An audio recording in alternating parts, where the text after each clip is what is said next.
Hoy, Jen, tignan mo ang daming langgam. Wow! Kamukha ng nilalaro ko. Kamukha nga! Anong game yan? The Ants Underground Kingdom, ang pinakaunang ants and insects team simulation strategy mobile game. Nakakatuwa ang game na to kasi kuhang-kuha niyang mga itsura ng langgam, insekto at paano sila mamuhay underground. Kita mo naman apaka-accurate.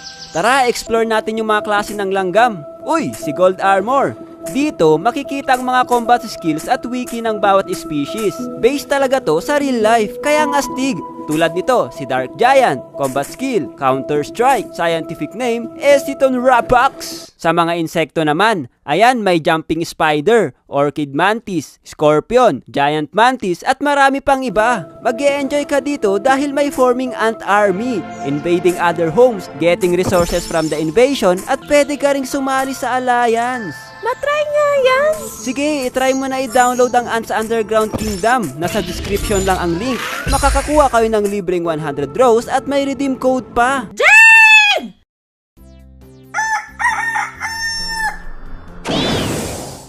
Hoy! Magsigising na nga kayo! Malilate na kayo sa school! Ay, nako! Ang tatanda nyo na, ang hirap-hirap na pa rin gisingin.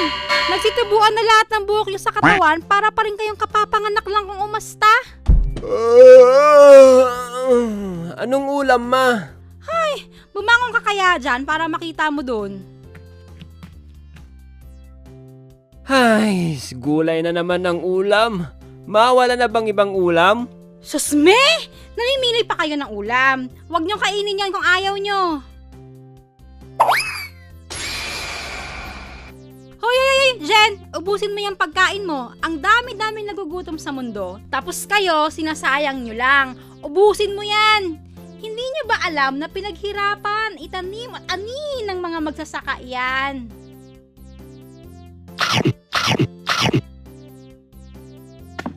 Hugasan mo yan ha. Huwag nyo na naman basta-basta na lang nilalagay ang mga pinagkainan nyo sa lababo. Grabe! Ang lamig ng tubig. Parang hindi ko kaya maligo. Tingnan nyo na naman yung pagpapakulo nyo ng tubig ha. Baka maubos yung gasol natin, wala tayong pangluto. Pwede na yan, Jen. Ma, hindi pa nga kumukulo. Pwede na yan, basta mainit na.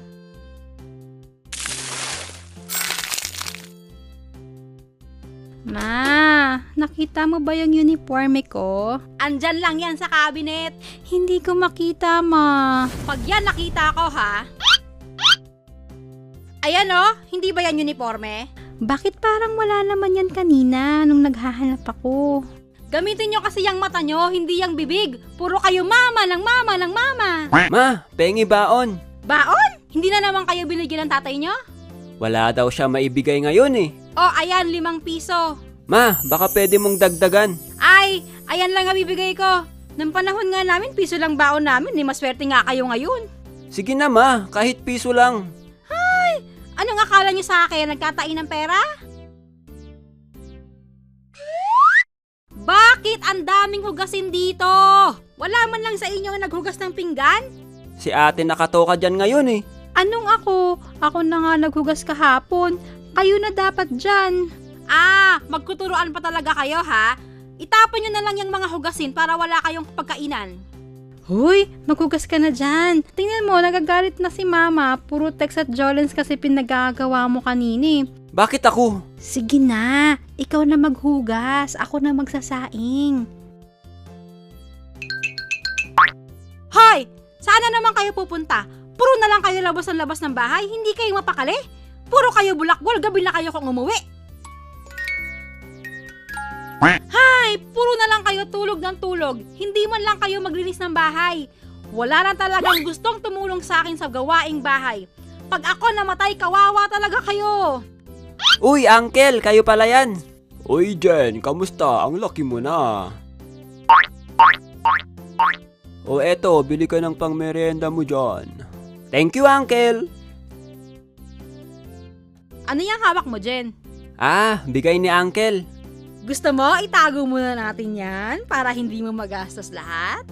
Sige ma, the next day. Ma, pwede ko bang kunin yung binigay sa akin ni Uncle? Wala, nagastos ko na. Binili ko ng ulam. Bakit mo ginastos, Ma? Bigay sa akin ni Uncle yun eh. Kung singiling kaya kita dyan sa lahat ng sakripisyo ko sa inyo. Si Mama naman oh, bigay naman kasi sa akin yan eh. Sabi mo, itatago mo lang. Aba, sumasagot ka na sa akin ha? Jen, tara sa town, samahan mo ako mamalengke. Okay, Ma. Halika Jen, kalungin kita. Ha? Bakit, Ma? Para makatipid tayo sa pamasahe. Uy, Mare, ikaw pala yan. Uy, nagulat naman ako sa'yo. Okay naman, buhay pa rin. Ikaw, kamusta? Saan ka pupunta? Diyan lang sa palengke. Siya ba yung anak mo na lalaki? Oo, Mare. Hello, ang laki na ng anak mo ha, poging-pogi. Kaya nga tara, kwentuhan muna tayo saglit. A few hours later. Ma, tara na, mamamalengke pa tayo. Hays, kaya ayoko sumasama eh. Hello, magkano tong saging? 300 per kilo po. Napakamahal naman. 100, kunin ko na. Ay grabe naman kayo te. Presyong pamigay naman na yan. Sige, 120. 130. 140. 150. 160. Next po. Ay, wait, may nakalimutan ako. Ma, bilisan mo ah. 1 hour later. Ma, asan ka na ba? Bakit ang tagal mo? Ang daming linyahan at gawain ng mga nanay noon na ngayon pinagtatawanan ko na lang. Isa pa sa nakakatawa dati, yung mga armas nila. Swerte ko sa nanay ko kasi rap skills niya lang ang naranasan ko. Hindi ko naranasan mapalo sa kanya. Meron siguro mga times pero hindi siya tumatak sa isip ko. Unlike dun sa mga nanay ng mga pinsan ko na grabe, doon ko nakita yung pingot sa tenga, pagpalo gamit ang tsinelas at hanger. Na-witness ko pa nga na kinaladkad sila ng mga nanay nila dahil sobrang pasaway nila. Meron pa yung titig lang ng mga nanay, manlalamig ka na. Sa tatay ko lang naranasan yung mga yan. Nakakainis sila minsan, lalo na kapag binanatan ka ng rap skills nila. Pero alam nyo ba, na na-witness ko kung gaano nagsakripisyo yung nanay ko para sa amin. Kung napanood nyo yung hanap buhay content ko, nabanggit ko doon na nagbenta ako ng gulay sa mga overpass at hinuhuli kami. Sinasama kami dati ng nanay ko sa pagbebenta ng gulay. Siguro dahil walang magbabantay sa amin, kaya no choice si mama kundi isama kami sa pagbebenta. Doon ko na-experience yung sisigaw ka ng, "Talong kayo dyan, repolyo, kamatis, patatas!" Ay, memories. Doon ko din naranasan yung hirap ng mga vendors kung paano sila pinapalis sa mga pwesto nila.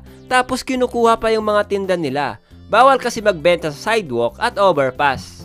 Nag-abroad din yung nanay ko dati para may panggastos kami sa pang-araw-araw, lalo na 4 kaming nag-aaral sa school. Hindi nga lang siya tumagal sa abroad at buti na lang hindi talaga siya tumagal doon.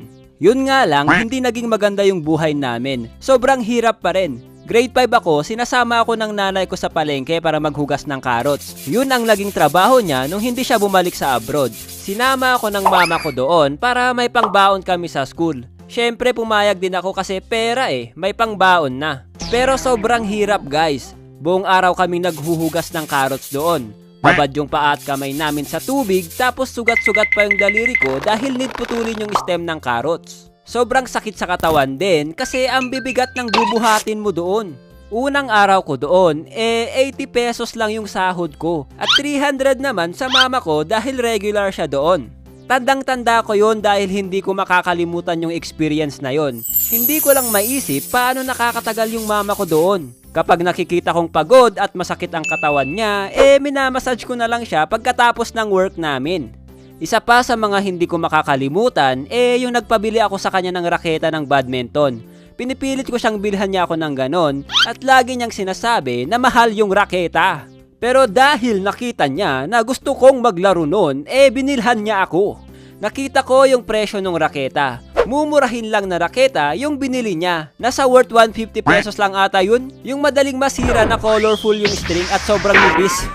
Kinalculate ko kung magkano ang matitira sa nanay ko. So 150 pesos minus 300, 150. Tapos minus 20 pesos pamasahe niya. So 130 na lang ang natira sa kanya. Kung ibibili niya pa ng ulam, magkano na lang ang matitira sa kanya? Dahil sa mga gantong sakripisyo ng nanay ko dati, sinabi ko talaga sa sarili ko na magiging successful ako balang araw. Hindi ako magbibisyo para hindi sumakit yung ulo niya. Ang naging bisyo ko lang siguro, na-addict ako sa computer games. Isang pinakasasalamatan ko sa nanay ko, naturuan niya ako na tumayo sa sarili kong mga paa. Naturuan niya ako paano magluto para sa sarili ko, maglaba, maghugas ng pinggan at maglinis ng bahay. Oo, nakakainis yan dati nung bata pa lang ako. Pero ngayon na tumanda na ako, sobrang nagpapasalamat ako sa nanay ko dahil naituro niya sa amin yun. Isa pang gustong gusto ko sa nanay ko, never niya ako pressure sa buhay. Although, kailangan naman talaga natin ng pressure para ma-push talaga tayo. Pero minsan, nakaka-stress yun. Pero yung nanay ko, hindi niya ako sinabihan ng, "Oh, bakit wala ka pang trabaho? Kailan ka magkakapera? Tulungan mo naman mga kapatid mo." Siguro nasasabi niya sa isip niya, pero hindi niya ako pinagsalitaan ng ganon. Hindi niya pinaramdam sa akin na obligasyon ko sila. Sa family namin, hindi kami mahilig magsabi ng, "I love you, ma." Parang cringe.